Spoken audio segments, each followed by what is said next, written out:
We are creatures of desire. What we most desire is meaning. What makes us suffer most is a lack of meaning. The Meaningful Life with Andrew G. Marshall. Marital therapist, author, and communications trainer Andrew G. Marshall invites guests from all walks of life to discuss what makes life meaningful. Hello, I'm Andrew G. Marshall, and welcome to The Meaningful Life. We're available on Apple, Spotify, Podbean, Amazon Music, and wherever you find your podcasts. Are you exhausted? Not just tired, but completely world-weary. Something a good night's sleep or an empty weekend or even a holiday cannot touch. What I'm going to suggest to revive you will probably seem completely and utterly off the wall. A fairy tale. Why? Because when the problem is buried deep under the surface, you need to find a fresh way in. My witness today is Dr. Libby Nugent, who is a clinical psychologist and a group work practitioner from the Welsh-English borders. Now, Libby, you use fairy tales and myths and legends a lot in your work. Mm-hmm. Why? I suppose the easy answer, and probably the least professional in some ways, is that because I like them. I think that they speak and they're fun. I think fairy tales are a way of equalising something in the therapy relationship. Most people might feel a bit unnerved if you start talking about attachment theory or unconscious processes. But if you actually say, oh, this reminds me of Cinderella, or gosh, there's something about this that sounds a little bit like Pinocchio, that normally kind of makes people sit up a little bit more. And all of a sudden you're in a conversation. You know, people have thoughts about Cinderella and, you know, feminist thoughts or reactions and memories from being little. They have thoughts about Pinocchio. You know, obviously it only works if people know the story. But it's a way in. I think we all know these stories, and even if we don't know the stories, they still have a great richness to them because, and this is what I tell my clients when on occasions I do work with them, this is the collective wisdom of all of our ancestors. Yeah. Tell me about that. Well, I think one of the things that isn't really understood about fairy tales and is that they've been around a really long time, that they weren't invented by Walt Disney. They weren't invented by the Grimm brothers, which, you know, people kind of nowadays may still have heard of the Grimm brothers. The Grimm brothers just collected some up, and they collected ones up in kind of Europe. But actually fairy tales and myths and legends exist in every culture and in every land. And they're ways of kind of conveying ideas about the world.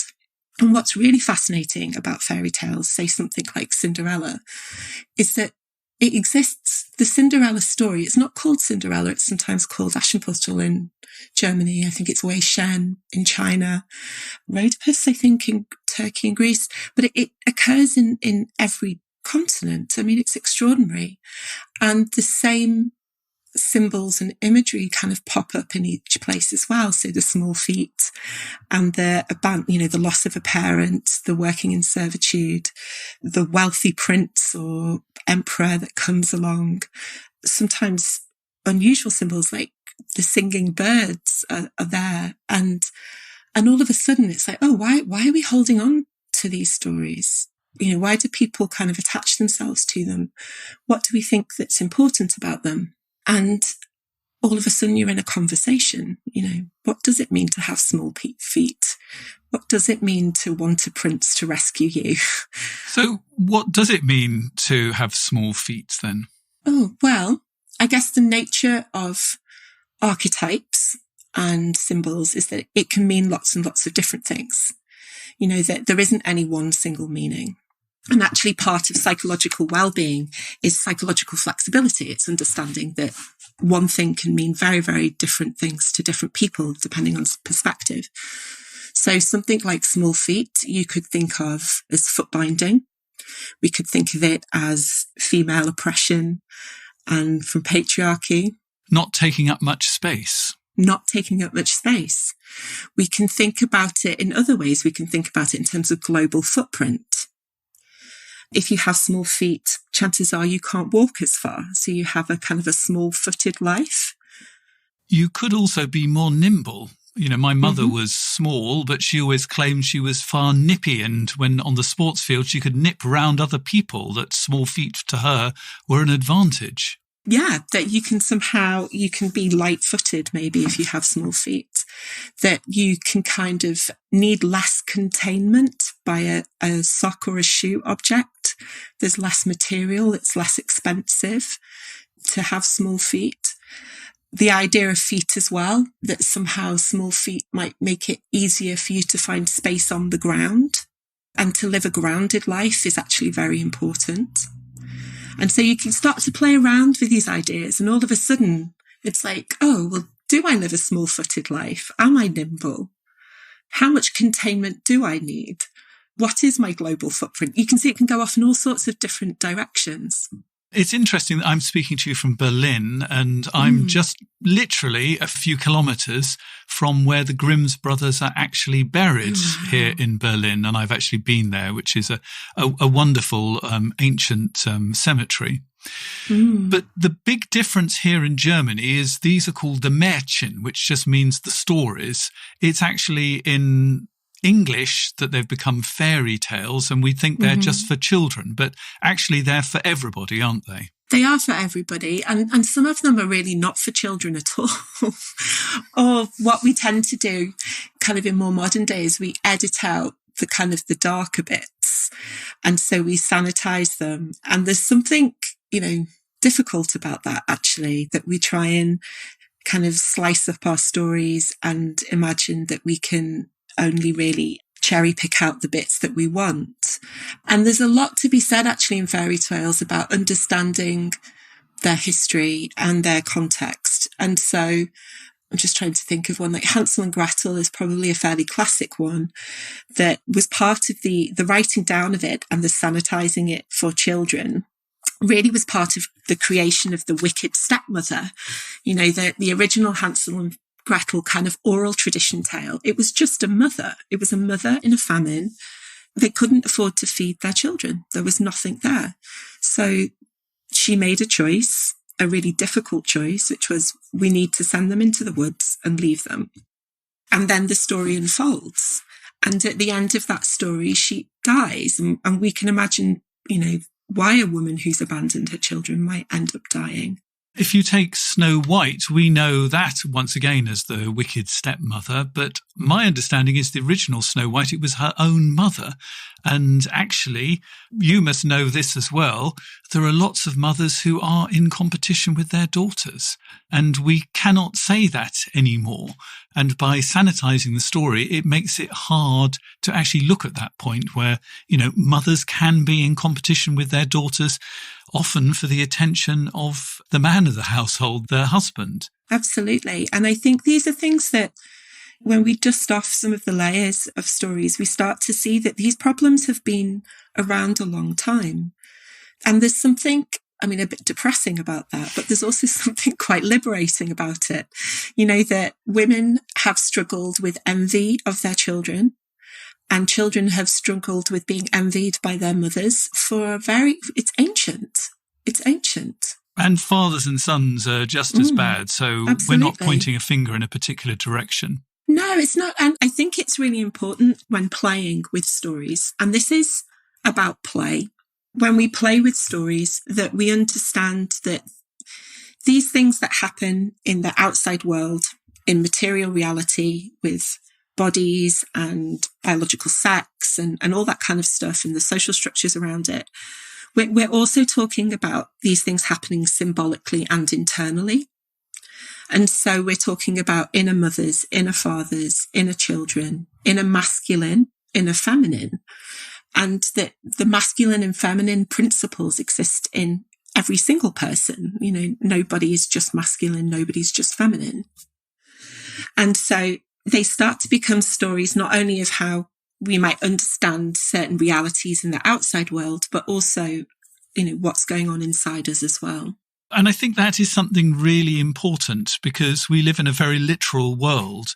And if you say mothers and daughters in competition, you sort of almost imagine them pushing each other out of the way to reach the fridge first sort of kind of idea, which is not what we're talking about. What we're talking about is something actually sort of deeper, symbolic and sort of natural, because why wouldn't you be jealous of somebody who's young and full of potential when you're reaching the middle part of your life? And I really love that example you've just given there, because that can be a very literal example. You know, people literally do have squabbles in the kitchen over, you know, who's eaten what from the fridge and who's, you know, who had the last yogurt and who left the milk lid off. And these are kind of sort of trivial, but actually can be quite explosive, you know, because you're not really arguing about who ate the last yogurt.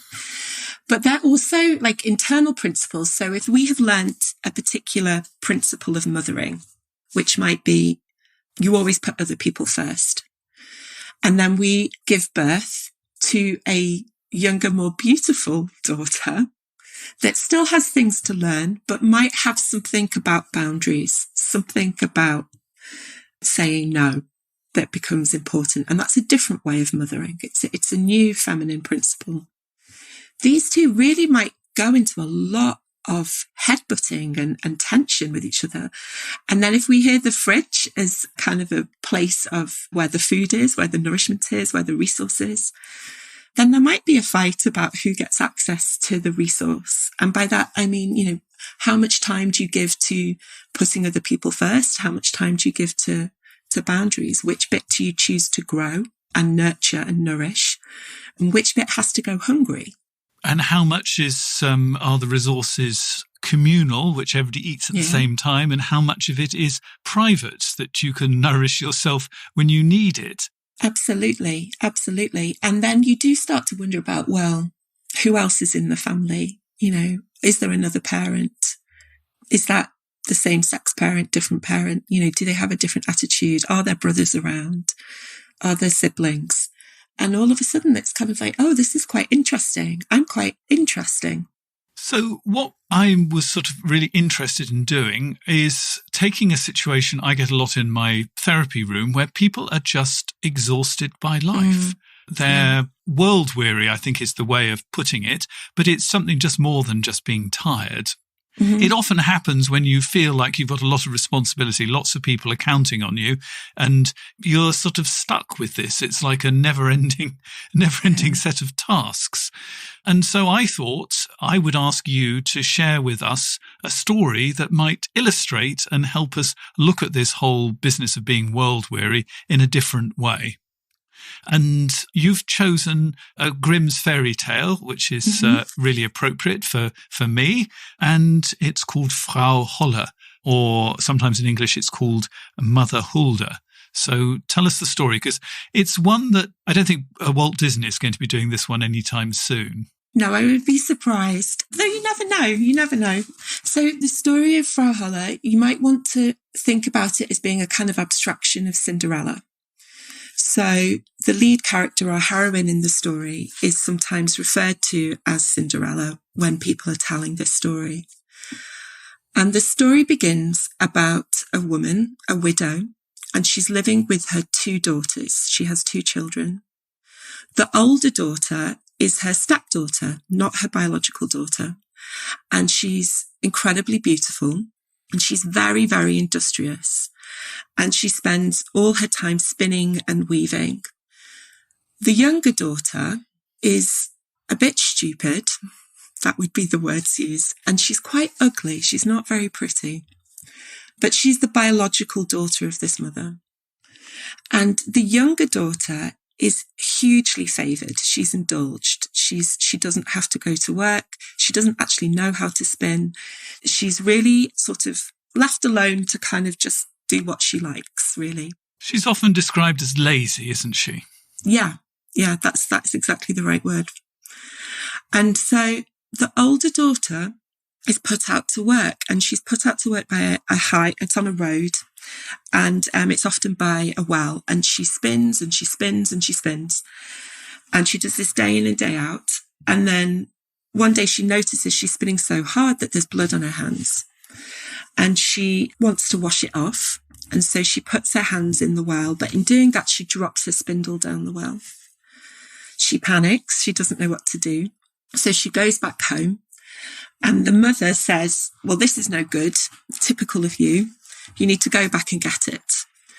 So the older daughter does as she's told, and she goes to the well and she reaches in, but it's really deep, and she falls right down to the bottom, and she comes in. When she comes around and kind of wakes up, she's in a completely different land. And she's in the land of Frau Holle. She doesn't know this yet, but that's where she is. And she tries to orientate herself. And so she goes for a walk, and she comes across different, and this is where I'll probably summarize it a bit, but different kind of experiences. So there's a tree that apples need picking, and there's an oven whose bread is ready to be taken out. And as she meets each of these challenges, she kind of does what's asked. She goes with what's presented to her. She's generally a very helpful and willing person, isn't she? Yeah, she is. And she wants to kind of do it right. That would kind of be her kind of principle, I think. She likes to do things right. And so she eventually comes across Frau Holle, and she's scared. This woman has big teeth and a big nose.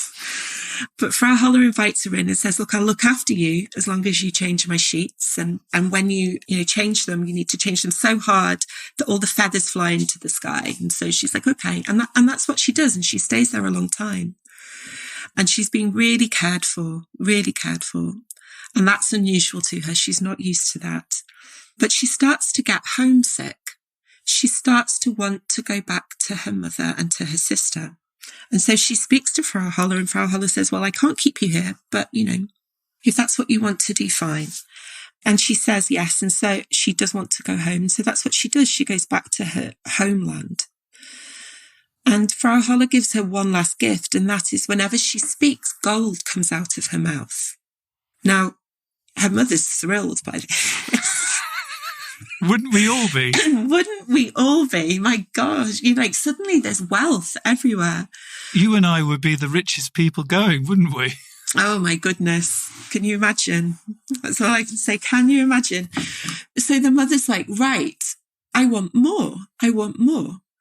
And so it's not enough just that her oldest daughter has it. So she decides to send the younger, lazy, stupid daughter. So she goes off, she kind of does what she's told. She climbs down the well, and she sort of sees these sort of similar tasks the way the older daughter did, but she just does a rush job or not at all. Yeah, I mean, the attitude is the bread can get itself out of the oven, really, isn't it? Sort of kind of thing. I've got better things to do with my time. Well, she's goal-orientated. She knows she's got to get to the house, and she's not going to be distracted by these time-wasting, pointless activities. So she's got her eye on the prize, and that's where she heads off to. And so she goes, because she knows in her mind, she just has to, make some kind of relationship with this woman, help a bit, and then off then she'll go home and she'll get gold too. And of course it doesn't work like that, because she doesn't ever quite, shake the sheets out so the feathers fly vigorously, that she doesn't ever quite get involved. She doesn't inhabit the task, does she? She doesn't inhabit the task. She doesn't let go of the goal. She doesn't let go of the goal. She's all about getting home. She doesn't let things naturally arise, naturally occur. She's just on to the next thing, on to the next thing, on to the next thing. And so when it comes for her to go home, and she does, and that's what she chooses, and that's what she's allowed to do, she's not given gold coming out of her mouth. What she is covered in tar. Ugh. Sticky tar. Or pitch is another way of thinking about it. And that's left with her. And we can think about, that in lots of different ways. And this story, I think it might not initially seem very obvious why this story is about kind of weariness. We're sort of saying, what, isn't the industrious, hardworking one rewarded more? Because that's kind of what it sounds like. And I think that is the superficial attitude, that, hard work wins the day. But actually, the story is about, where are you applying that hard work? And what are you putting it into service of? What are you in service of? How do you, and I know how this, the nature of this podcast, how do you make meaning? And if we fix ourselves on goals and avoid certain tasks that are right in front of us, often that can feel a bit pointless or empty, that connect us with the here and now, connect us with nature, connect us with, like you say, the embodiment of life, we will miss it and we will become weary. So there's some symbols here that come up quite a lot. There's a lot of spinning in the fairy tale world. I mean, we've got Sleeping Beauty and her spinning wheel. We've got the beautiful daughter here spinning away. And you could probably come up with, I think Rapunzel is spending her time in her spinning up in the top of her tower as well. Rapunzel too, yeah. Yeah, because I think, isn't Rapunzel able to spin straw into gold or something like that? Or at least there's somebody who spins... Rumpelstiltskin. Rumpelstiltskin. That spins. So spinning, anyway, is quite a theme. Why? Because these things are here for a reason, always in stories. So why spinning? Well, spinning, in terms of kind of task allocation, traditionally, spinning was a female task. And it was a female task not to do with childcare or child rearing. I guess the task of spinning is taking the raw material of wool, from sheep, and the kind of that manual labour side would often be done more by kind of men, shepherds, farmers. And the wool would cross the threshold into the home or into the communal building if people are doing it in a community way. And then the women would take up the task of spinning. And that's actually where we get the word spinster from as well. If you think about it, it's a woman that doesn't have children. And so it's this task where you're being of service and of use to the community. You have independence and agency as a woman. You're having a creative life with spinning. You're making kind of material, and cloth was of huge value. I mean, it still is, if we think about how much time and investment people put into dress and clothes and what we wear. And so it's this kind of all-encompassing kind of symbol around feminine creativity, I think, and the different parts that comes with that. And spinners would often work in groups, sometimes in isolation. And a lot of fairy tales were told amongst spinners, which is also maybe why it's such a popular job that people kind of have in the stories, because it would have been the spinners that were telling them to each other. And so there's kind of an element of, recognition that would happen within that. I think there's also an idea from Greek myth of the fates that are actually spinning the destiny of people. So it has that element to it as well, of something about fate involved in it too. It has something about fate. So it comes up with the three fates and the three sisters that doing the spinning. Spinning comes up also in the Greek myths around the idea of Arachnia, who was a human who challenged one of the goddesses to a spinning and weaving competition. And there's lots of different endings to that, but that's kind of how spiders were created. I don't think it ended well, to be perfectly honest, when you're trying to challenge the gods. No, well, it depends. I mean, she got immortality because she's a spider now. But at the same time, that idea of everybody also ignores her beautiful spinning. And so it's an underappreciated kind of task as well, often spinning. It's not always valued, certainly nowadays, as highly as it could be or was.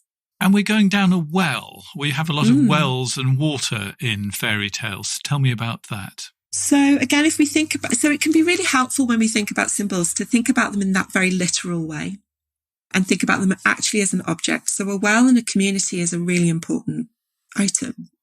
It has an incredibly important function. Without wells, communities die. We need clean water, and, having a well-supported well is necessary for that. So it's this sort of vital force. So it's a place where community would come together as well to kind of get the water for the different tasks. Wells also are linked with kind of magical fairies, and there's a lot of kind of stories around mysterious things happening around wells. So lots of folk tales will incorporate, the twist being near a well somehow. There's also, as I guess, a kind of tradition in fairy tales, falling down a well is a thing that seems to happen to women quite a bit. And I guess most of us won't have in real life fallen down a well. I mean, it's a pretty terrifying thing to imagine, really. But the symbol of it, the idea of getting stuck down somewhere that you can't quite get out of, that you just don't know how to get out of this situation. And getting out of it probably will involve getting help from somebody else. It's unlikely to get out of a well by yourself. You're going to need somebody in the community to listen, to have heard you. You can't be seen very easily when you're in a well. And that actually is quite symbolically, that's quite a common experience for people, to get stuck in something, lost in something, that really only talking to others and getting help from others is going to get them out of that situation. In an initiation wise, in terms of male and femaleness, men tend to go off and fight dragons, and women tend to fall down wells. They're kind of the story arcs of that. And I guess sometimes getting pregnant or getting into a difficult relationship for women is a bit like falling down a well. And we've got some sort of very black and white things. We've got the, for want of a better word, the wicked stepmother up on the surface. And then we've got the nurturing mother underground, so to speak. We've got, for want of a better word, the pretty daughter and the ugly daughter, the hardworking daughter and the lazy daughter. What do these sort of divisions into good and bad help us understand? And because they're very keen in fairy tales at these really quite stark divisions. Well, I think they often speak to splits that can occur. So sometimes we do have, again, if you think about this as sort of every character in the story represents a part of the self. So we might have operating our kind of way of mothering ourselves, being a woman. And if we think about her, this wicked self, being someone who really is quite cruel. Most people, how they mother themselves, if they were to mother a real person like that, would probably get sent to jail. I mean, I say that flippantly, but the amount of people who don't let themselves sleep, who don't give themselves breaks, who don't feed themselves properly, who won't take themselves to the doctor, who make themselves have sexual relations with people that they don't really want to have. I mean, it's extraordinary. So it is almost like they have their own wicked stepmother inside their brain who is giving them very negative mother energy. Exactly that. And then often buried underneath is a different type of mother. Now, interestingly, Frau Holle, in her history, she's a really old symbol. She doesn't just appear in this story in Scandinavian myths. I mean, she's ancient. She's pre-kind of Thor and all those kind of gods. And she is linked with the feminine. She's linked with winter. She's linked with lost babies. So through kind of abortion or young life lost. That's her realm. And she's quite a tough woman. Like she's not an indulgent mother, but she's also, alongside this toughness, is incredible generosity and warmth. And she generally gives her children what they need and in abundance. So it's not what they want, but she gives them what they need in abundance. So why might the pretty girl, who in a sense has got everything going for her, she's pretty, she's hard-working, why might she need gold? And why might the lazy daughter need tar? Oh, that's a good question. Well, there's something about understanding worth, that money is linked with value, and understanding kind of your own value and having that in a currency that other people can connect with. Mm-hmm. That feels important. Because a lot of hardworking people, because, my offices are full of high-achieving, high-working people, they sort of don't recognise their own goldenness, for want of better words. They sort of can try and chart it by outside achievements, but that's different from internal gold, because this is gold that's just spilling out of your mouth as you speak. It's sort of natural goldenness rather than, the sort of goldenness that you've worked for by putting in a shift down at the spinning factory. Yeah, well, exactly. Exactly. And I think that being able to recognize the value of your own life, the value of your own way of communicating, the way of existing in the world. Yeah, I was going to say of being. Exactly. I mean, we live in really sad times, where lots of people just don't understand that. And I think there's something about this idea of the pitch or the tar on the ugly kind of lazy girl. Again, there's something very visible about that. And it makes me think of kind of tar and feathers. And there's a communication there, isn't there? That there is something that she's carrying shame. Right. And I think that, again, is important. Not so that the person can be publicly shamed, but often we're not really aware of the shame that we carry. And, the mother, the evil mother, is interesting because she is a widow.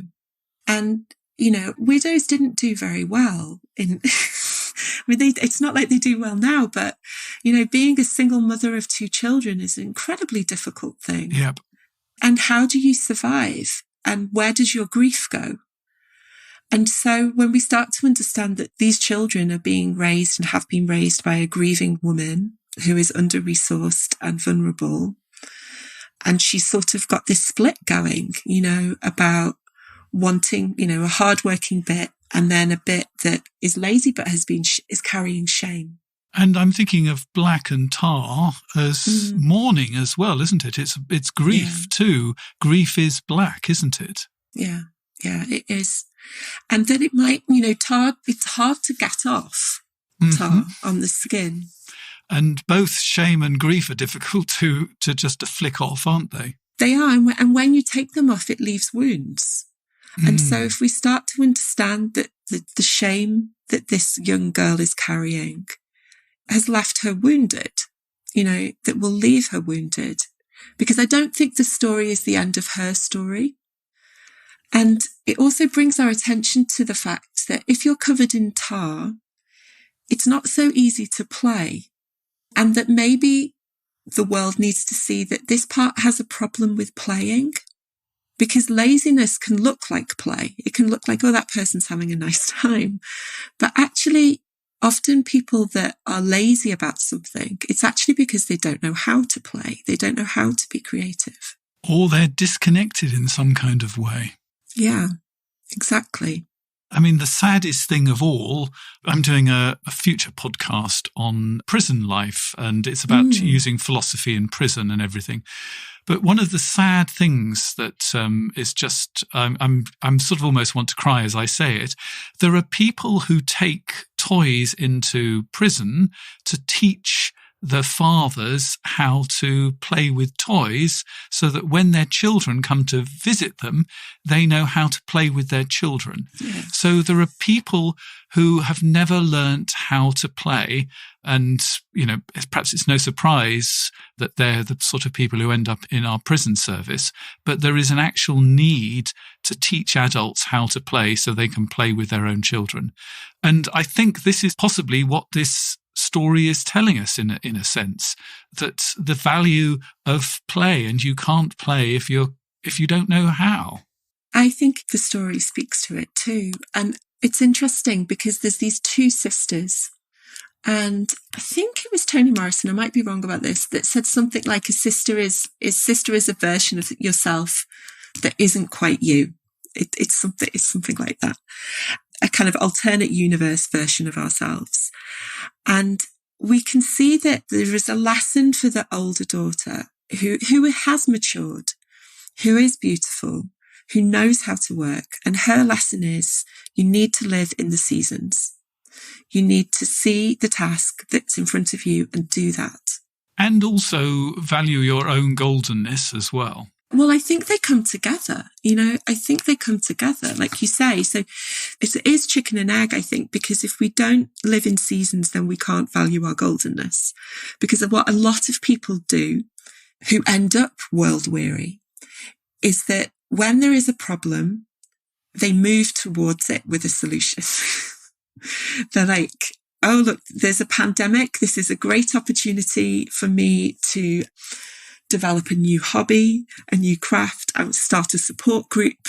Maybe I'm going to start baking cakes and taking them everybody to all my neighbours. And this all sounds wonderful. It's wonderful. But where is the person in that? Where is their need in that? Where is their understanding of what season they're in? And are they living in now, or are they thinking about the reward they will get further down the line? Or, if I work hard today, I will get gold tomorrow, which is wonderful to think of the golden city on the hill somewhere in the distance, but we're still in the desert now. Exactly. And it's a sort of sneaky goal-orientated way of being, because it is often really beautiful, like the things that people are engaged in. And there's something about limit setting within it. You can only do what you can do. And that's how you learn your value. You learn your value by saying no and grieving the fact that you can't do everything. The younger principal, I think, doesn't know how to play, knows how to be lazy, but doesn't know how to play, doesn't know how to live life in the here and now and see its wonder. And so what, in a sense, I think these divisions are about, we've got the lazy and the hardworking daughter, we've got the wicked stepmother and the generative mother, is we've somehow got to bring these together, haven't we? We've got to value all the bits of ourselves, which Jungians would talk about the shadow side as well as the public persona kind of side. We need to nurture both parts of ourselves. And how do you hold these things in sort of a bit more consciously? And I guess that's in some ways, that's the gold falling out of the mouth and the tar. There's something very kind of public about these things. Something's been made visible that was invisible. And I think this is where, how do you do it? I think you do it through conversations like this. I think you do it through trying to connect with lots of different understandings about life. I think we do it through intentionally creating space to do these things. Everybody will have their own way of connecting with how do you create meaning. I'm a talker and I like people. I think there's something you said there that was really interesting that I want to bring up. You say there's lots of different understandings of life. Yeah. But perhaps when we are world weary, we've got trapped in just one understanding of life. It's got to be like this. And maybe that was great 20 years ago, but it's not actually right for now. Back to your seasons. So that if we're stuck with one understanding of life, number one, make certain you know exactly what that is, which might be hard work gets rewards. And you need to challenge whether that is true and whether actually that's meaningful for you. Because, do you want the rewards? When you actually think about what the rewards are, do you actually want them that much? So maybe world weariness is being stuck to one understanding of how you should live your life. And the story is sort of telling us there are many ways of leading your life. And maybe there are unexpressed parts of yourself that are a little bit sort of depressed. Because I think the lazy daughter could be not lazy because she's sitting there on the couch eating chocolates, but because she's depressed and has got no energy. I think that's a really astute observation. And yes, I think that people, when they're weary, often have become just exhausted by, trying the same thing over and over again, or trying to get the same result over and over again. They might have tried all sorts of different ways, to skin the same cat. And it's just not happening. And at what point do you try and let something new in? And it does often require a bit of a collapse, I think, actually. There's a sort of falling down the well. Falling down the well. That the spinning wheel that worked so well for you, something's lost. It's covered in blood. That's not a good sign, really, is it? Not really, no. And it's too much. Something too much has happened. And she ends up in a new land that she doesn't recognise. She doesn't know how to be there. That requires a lot of gentleness with ourselves. And I think, lots of people have thought, I'm going to do this job and that's going to get me there. Or this relationship, I'm going to put all my energy into it and that's going to be the thing that gets me to the good life. Or being a parent, I'm going to put all my energy into being the best mother I can be. And then things don't go as you plan. And then what? And you keep trying and you keep trying and you keep trying. And the more you try, the worse it gets. So a part of it is falling down a well. It is getting lost and it being able to acknowledge it. And I think the other thing just to mention is that particularly around play is a lot of us have kind of ruling principles that to justify doing something, you have to be good at it. Something only has value if it can be appreciated by other, if not many people. Or turned into a job or something like that. Oh, it has to be useful. You have to be useful. And, somebody else has to want it and it has to be of use in some way. And I think that is one of the most terrible, terrible things that we tell ourselves and encourage other people to think. The Meaningful Life with Andrew G. Marshall. Please follow us on Twitter, like us on Facebook, and visit our website, andrewgmarshall.com/podcast, where you can join our supporters club and unlock bonus material and other benefits.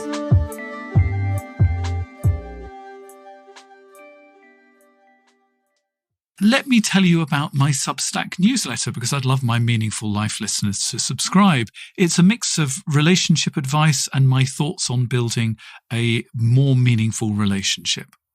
If you'd like to find out more, you'd like to join in, get a weekly newsletter from me on such subjects as the greatest moments from the first 100 episodes that we've done, this is how you do it. You go to themeaningfullife.substack.com and sign up. The details will also be in the show notes. Also in the show notes, you'll find out how to contact us. Let me tell you, you go to www.andrewgmarshall.com/podcasts and you'll find a way of giving us feedback or a dilemma that you've got at the moment. And this dilemma this week has come from a woman. What can I do?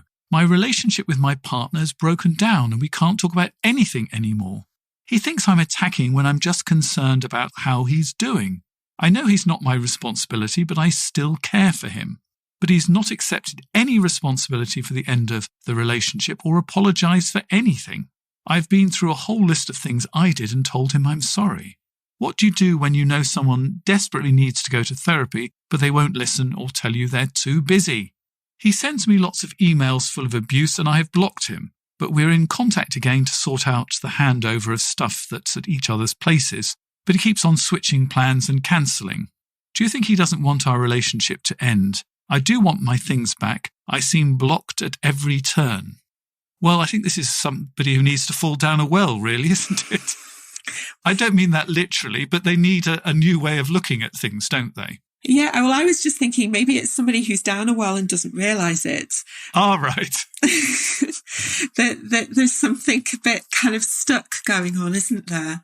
And my heart goes out to her. I mean, I'm familiar with this story, not this particular person's, but it's something I've heard kind of quite a few times. And it's such a confusing and painful place to be, actually. And it sounds like she's confused. It sounds like there's a real wish to still care for this man and to sort of keep a dialogue going with him. And it sounds like he doesn't know what he wants either, that there's sort of chaos going on. And I suppose if she were here, I would be really interested in what is it that she actually wants. Because it sounds like there's a fantasy version of him being okay. And sort of maybe she wants to get back together with him or not, I'm not sure. But there's certainly a lot of aggression there, isn't there? So I'd wonder why about that. But, what is it that she wants and where is she in it? What's going on in her life? What's next for her? Letting go is really difficult, isn't it? Yeah. And it's really hard, I can hear the words, that she knows he's not her responsibility. I can really hear that. But it sounds like care has got confused with having to kind of get involved. And I think a lot of us, it takes a long time to realize that being helpful sometimes is an incredibly unhelpful thing to do. I'm just immediately having a feeling that we've got one person here, but I wonder if in a fairy tale sort of kind of way, we can sort of divide her into two parts. So we've got sort of an industrious, wants to help sort of part, and we've got a lazy part who actually says, I've had enough of this and I want to go. Possibly lazy isn't the right word, but a stand back version. And says, I've finished with this, goodbye. And we've got the hardworking self. I think that's a really good observation, that there's a bit of her that knows how to work at relationship, isn't there? It's kind of like, okay, we need to have a conversation and he needs to be okay, and let's just get the communication going. And she's done her part. She's spinning away, isn't she? Spinning away. And I kind of want to go, oh dear, your hands are bleeding. Like, yes, this is, you need to stop. And then there's this other part. And I think, lazy is a hard word. And I wonder if we, again, think about the story and anchor into that it is maybe around shame. That there might be a shame. It can feel incredibly shameful for a relationship to end. And there is quite a bit of basically shaming backwards and forwards, isn't there? I'm sure his letters, his emails of abuse are saying, you did this, you did that, shaming her. And the natural tendency if somebody shames us is we give them another set of shame back, don't we? Exactly. And we give shame back. We can also feel like, well, what kind of a person puts up with abuse and can't leave? And so we shame each other that way. And we shame ourselves because we can't leave, even though the person is, being abusive, according to this. Yeah. And so there's sort of blocks at every turn, but I wonder if it's shame at every turn. And the lazy part, I would say, I wonder if there's a little bit of laziness about being compassionate to herself. Yes. She can find compassion for him. This is almost like the wicked stepmother. Like, she can find compassion for him, but she's a little bit too indulgent of just get on with it. It doesn't matter. Do whatever.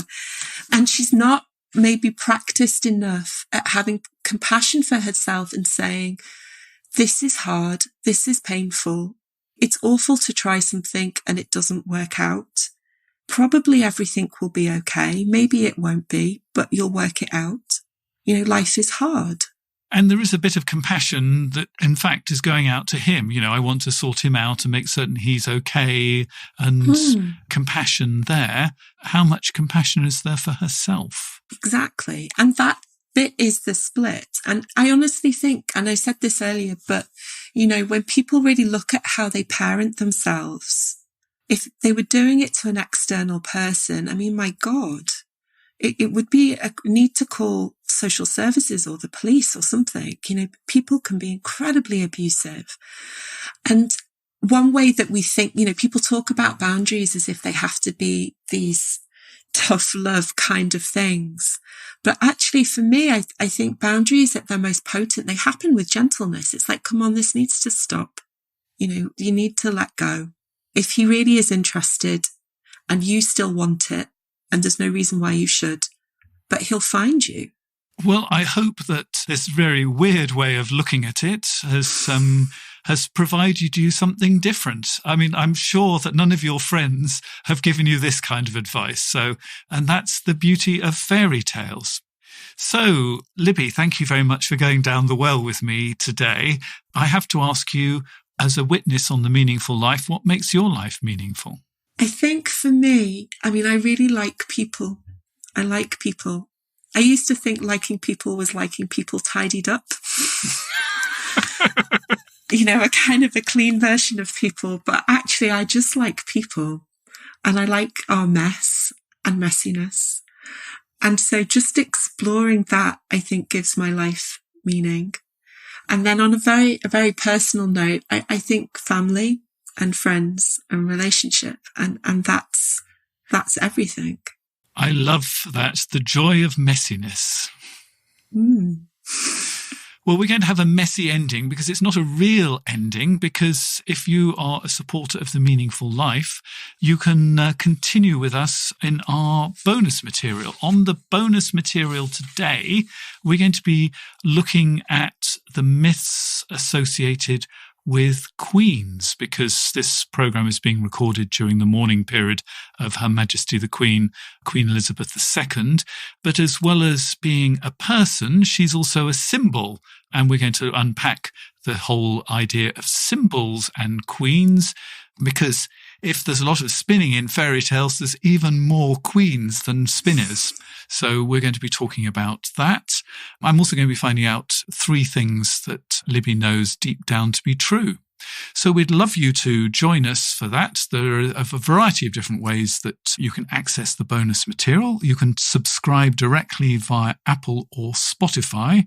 Don't forget, we're also available on Amazon Music. And if you want to become a supporter of The Meaningful Life and help us fund these programs, here are the details. You've been listening to The Meaningful Life with Andrew G. Marshall. You can follow Andrew on Twitter, like him on Facebook, and please leave a review wherever you consume your podcasts. Making, editing, and distributing The Meaningful Life comes with substantial costs, and we'd like to ask for your help. Visit our website, andrewgmarshall.com/podcast, where you can join our supporters club and unlock bonus material for every program, send in a letter to be discussed by Andrew and his guests, and join a community of other people seeking to make their life meaningful. At the gold level, you get even more benefits. Production of The Meaningful Life with Andrew G. Marshall is by Michael Dooney. Social media by Madeleine Healy. Sound engineering and theme tune by Sebastian de la Luz Mendoza. And I'm Susie Colick. Please tell your friends and spread the word. Thank you.